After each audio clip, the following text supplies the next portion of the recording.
오늘 나와주셔서 감사합니다. 네, 고맙습니다. 든든한 주민편. 네.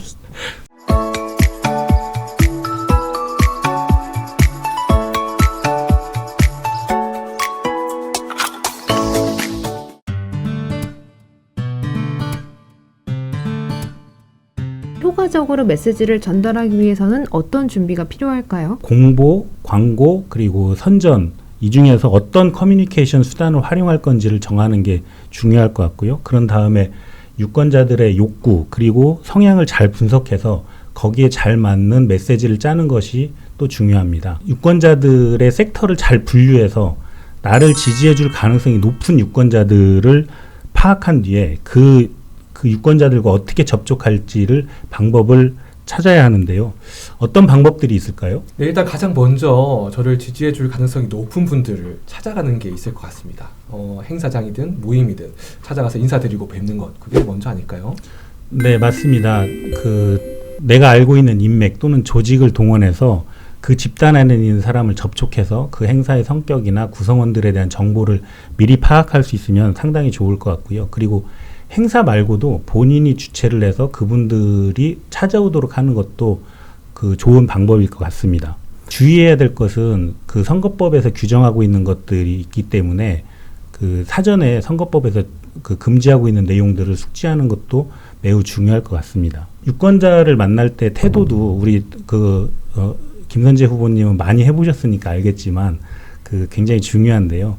명함을 주거나 악수할 때 굉장히 공손한 태도로 하는 것도 매우 중요해 보입니다. 유권자들하고 대화할 때 내가 하고 싶은 말보다는 유권자들의 관심 있는 이야기, 예를 들면 우리가 축구 동호회에 가면 축구 얘기를 해야 그 호응이 되잖아요. 그런 것처럼 유권자들이 관심 있는 얘기를 해야 나의 호감을 높이는 데 상당히 도움이 되리라고 생각을 합니다. 선거가 어떻게 진행되는지에 대해서 궁금증을 갖는 경우들이 꽤 있어요. 내밀한 얘기에 대한 것들이 있을 텐데 공개할 수 있다면 그런 부분들도 살짝 정보를 제공해주면 유권자들의 호감이나 아니면 관심을 받을 수 있을 가능성이 높습니다. 근데 이게 명색이 그래도 선거운동인데 나름 정치적인 얘기나 아니면 출마 포부에 대해서도 좀 말씀을 드려야 되지 않을까요? 정치적인 대화나 출마 포부 이런 것들도 뭐 당연히 말씀을 드려야 될 텐데 이런 걸 얘기할 때 약간 좀 민감해지는 경우들이 있습니다. 그래서 그런 걸 좀 주의해야 되는데 거창하게 말을 하거나 아니면 본인이 유식한 척 하기 위해서 법률 용어를 얘기한다든지 아니면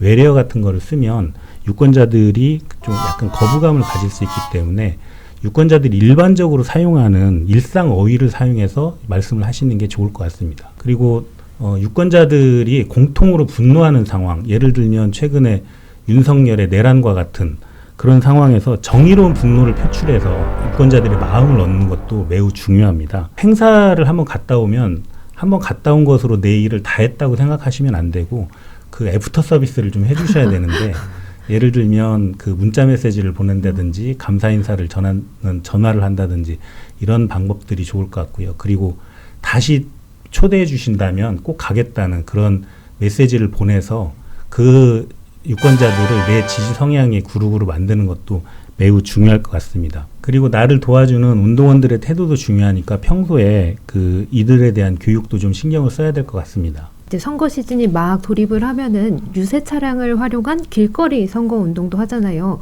이럴 때는 어떤 점을 좀 주의해야 될까요? 네, 아무래도 인지도가 가장 중요하니까 후보자의 이름이 반복돼서 나올 수 있도록 하는 게 중요할 것 같고요. 지나가는 유권자들의 관심을 끌어야 되기 때문에 딱딱한 주제를 하는 것보다는 약간의 유머를 섞어서 그런 소재를 가지고 연설을 하는 것이 매우 좋을 것 같고요.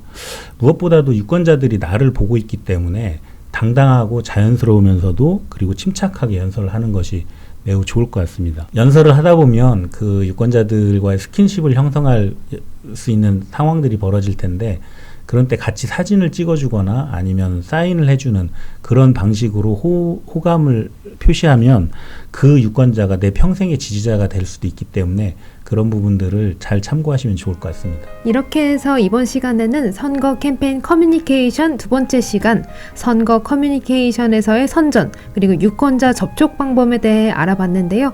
오늘 얘기 들어보시니까 좀 어떠셨어요? 네, 이래서 사람은 평생 배워야 한다. 이런 걸 좀 많이 느꼈습니다. 나름 그래도 4번을 출마하는 동안 많이 안다고 생각했는데요.